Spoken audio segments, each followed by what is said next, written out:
Welcome into Mental Notes Live. On today's episode, I've got psychologist Letron Alexander here with me, and our musical guest is Ashton Vaughn Charles. DJ Wood, take us in.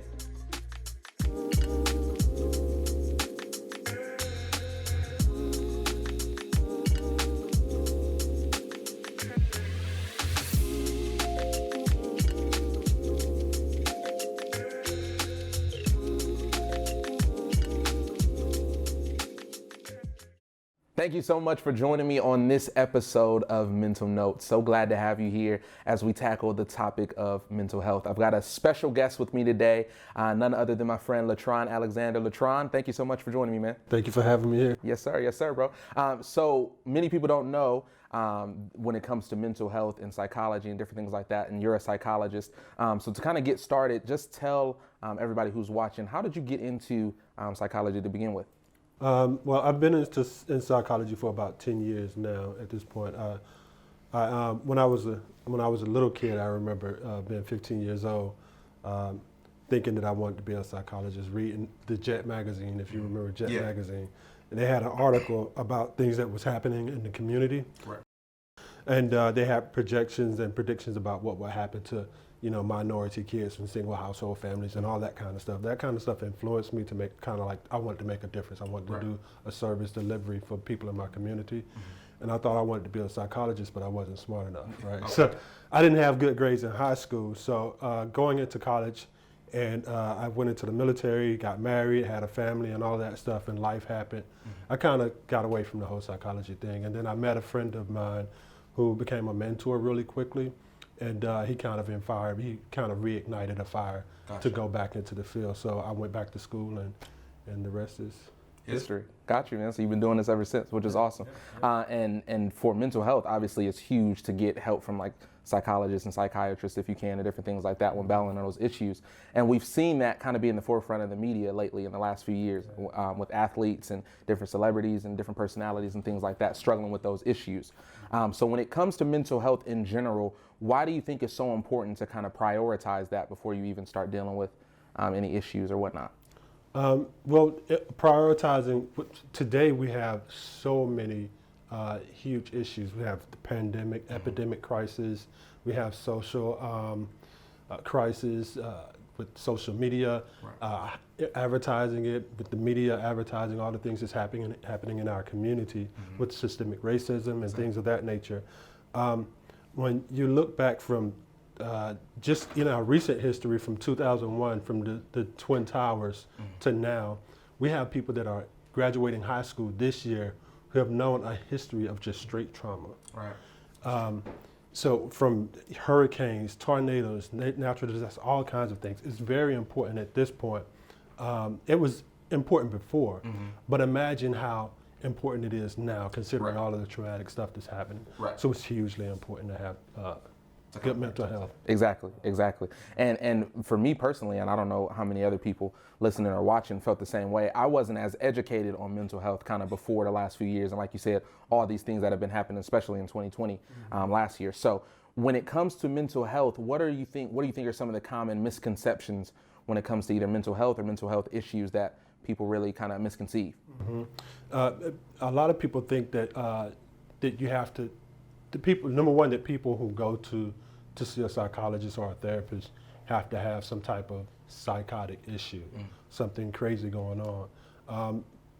Seeing a therapist is good for the common folk. Right. If you think about it, people who are running Fortune 500 companies, they have psychologists to come into their organizations and to do a needs assessment to figure out what are the complications, what are the breakdowns of their organization, how can we improve our organization. Gotcha. Wouldn't you like to have that type of guidance, that type of counsel in your everyday life? Absolutely. We all need that type of guidance on how to be a better person. Definitely. And like you said, it's so important to have that guidance even when you don't feel like you're battling on like a specific issue right away, to kind of have that therapist or somebody you can talk to, especially like we were talking about last year.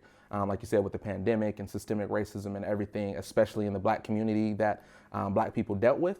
And I feel like, I know for me specifically growing up in my community, we didn't really learn a lot about mental health or mental health issues coming up in school and our communities and different things like that. So for Black people specifically, why do you think it's so important for us to educate ourselves or go to, like you said, to speak to therapists and things like that with everything that's going on right now in our communities? When I hear that question, I think about the definition, the very definition of what it means to be educated, what it means to be enlightened. Or it means to be enlightened, Right. respectfully, to be informed. And without that level of touch, that level of enlightenment of what's happening, the awareness of what's happening in your community, what's happening in your country, what's happening in the state next door to you, and how is that influencing my environment? How does what somebody does in a political office, for instance, influence the resources that come into our community? All of that stuff is very important, and we should be empowering our children, empowering our community, empowering our families, friends, and growing together as a community. So I think that's hugely important to educate. Yeah, definitely hugely important to educate, and especially like you said, in those communities who are lacking that education, lacking that enlightenment and things like that. So with everything that's going on or went on last year and going on currently in our world and our communities, what are some of the biggest mental health issues that people in the Black community are kind of dealing with right now? For the thing that I see more than anything is we have a level of depression that we have, and depression in our community is kind of demonstrated in a lot of different ways. So we have people that internalize, withdraw, and then we have people that are outwardly expressive, and that can become seen as anger, frustration. So you see people that respond in that way. But I think most of the things that we deal with, and I want to add substance abuse, substance use in that too. But I think all of it, the substance use, the abuse, the depression and all that, goes back to a long history of trauma that's been impacting our community. Definitely. And so for people like specifically Black people in these communities who maybe don't have the finances or whatnot, or the education right away to go to seek a therapist or a psychologist or people like that who can necessarily help them with these issues, what are some good ways for them to kind of do some things, whether that be at home or whatnot? What are some good ways to kind of help them battle these issues if they can't afford or treatment or therapist or whatnot? Really good question. So the relationship is huge. Relationship is huge. When you don't have access to a therapist, you should have a therapist and a friend. Somebody that you can trust, somebody that you know who can give you good, wise counsel. You don't always have access to a friend. I have an app in my phone. It's not an app for therapists. It's not an app for psychologists. It's an app for the general public. And they advertise it all over commercials. I've been seeing it lately, called Calm. And it's a mindfulness strategy. So a lot of people are, especially in our community, we've kind of shied away from like meditation and yoga and all that kind of stuff. But those things are helpful. Mindfulness, if anybody was able to look into that and to adopt that type of strategy, 5 minutes a day, there's a level of calm, there's a level of peace that comes about. That's why they call the app Calm. Gotcha. Yeah, yeah, definitely. Go ahead. Yeah, go ahead. No, that's. And when you speaking of that app, and then you're talking about like yoga and different things like that. So are you talking more about like just meditating and kind of just like you said, creating that calm space for? Those types of things work for me. Those are just some options. The key thing is to find that thing that works for you. Find things that might distract you from your trauma, from whatever thoughts or whatever it is that you're triggered by. Right? Get into some good positive self-talk, right? So I may wake up in the morning feeling depressed or down or what have you. I could tell myself something different. I might have some quotes. Look for quotes that you can apply to your life that means something to you and that can motivate you towards your goal or your purpose. Absolutely, that's huge, especially with everything we dealt with in 2020. And I know for myself, I was dealing with some of those issues when it came to the George Floyd and Breonna Taylor and all that stuff we were seeing in the community on top of the pandemic. So like you said, those simple things, whether that be self-talk or just taking a few minutes to kind of meditate or get your mind in the right space is huge. And so for people who may not be as enlightened or as educated when it comes to these issues or dealing with mental health or the proper things to do when it comes to these issues, what would you think, or what do you think is the most important thing someone should know when it comes to either mental health or mental health issues? First is that you're not alone.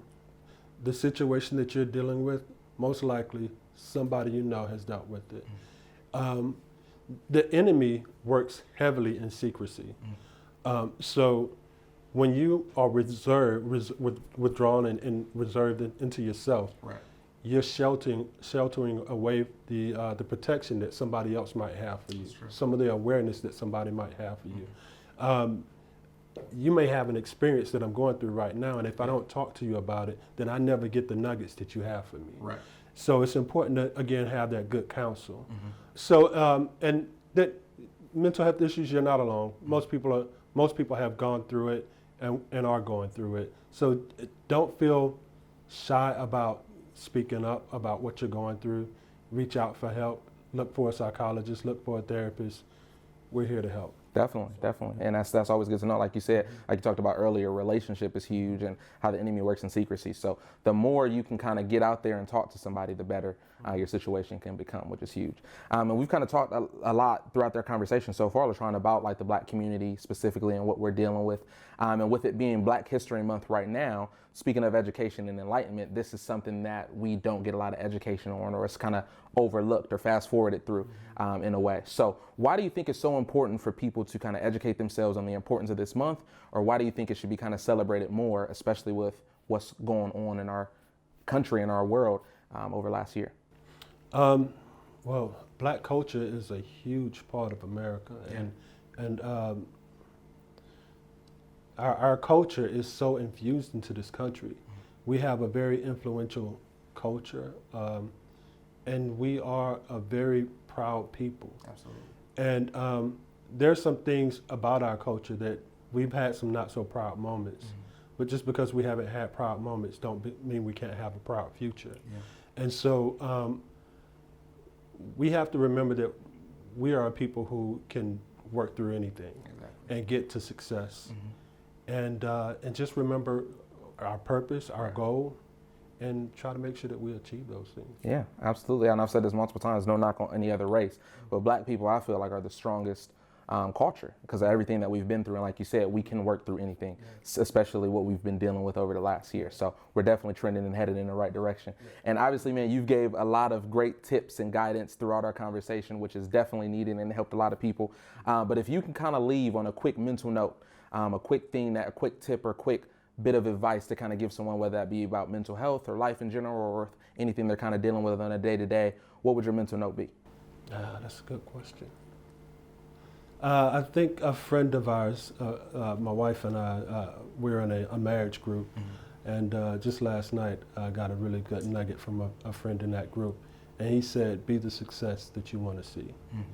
And I think that was really powerful, and he said that at the beginning of the group, and I kept meditating on it, and throughout it was a 2-hour session, and we were just talking, and throughout that session I just kept reflecting, be the success that you want to be. And I thought about the power in that statement. Be is an action word. So we were talking about being married. And so there's an action, a force, a motion behind the word be. So be married, be empowered, be enlightened, be successful. And that sentence said, be change. Be the change that you want to be, that you want to see. And see requires a vision. Which also requires a dream. So we have to work towards that dream. We have to take the action towards that dream. And it's an everyday work, it's an everyday action, it's an everyday be, and we have to walk it out through the struggles. The struggles are gonna come, obstacles are gonna come. But if you don't work through the obstacle, you'll never see the change. You'll never see the vision manifest. That's true. So it's important to work to the ultimate goal and to the end. So. Definitely, man. That's beautiful. Be the success you want to see. And I appreciate you, man, so much for being here on Mental Notes Live, man, giving a lot of great advice and a lot of great nuggets for people out here dealing with this issue or just want to be enlightened, man. So thank you so much. Thank you, my brother. Yes, sir. Appreciate it, man. So glad to have as our musical guest today, saxophonist Ashton Vaughn Charles.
so talented. Thanks again for being here, Ashton Vaughn Charles, and thanks again to psychologist Letron Alexander. And most importantly, thank you for tuning in to today's episode of Mental Notes Live. If you enjoyed this video, be sure to like it and subscribe to the No Coincidence YouTube channel. And don't forget to hit that bell to be aware of when we post new content. I will see you guys next week. DJ Wood, take us out of here.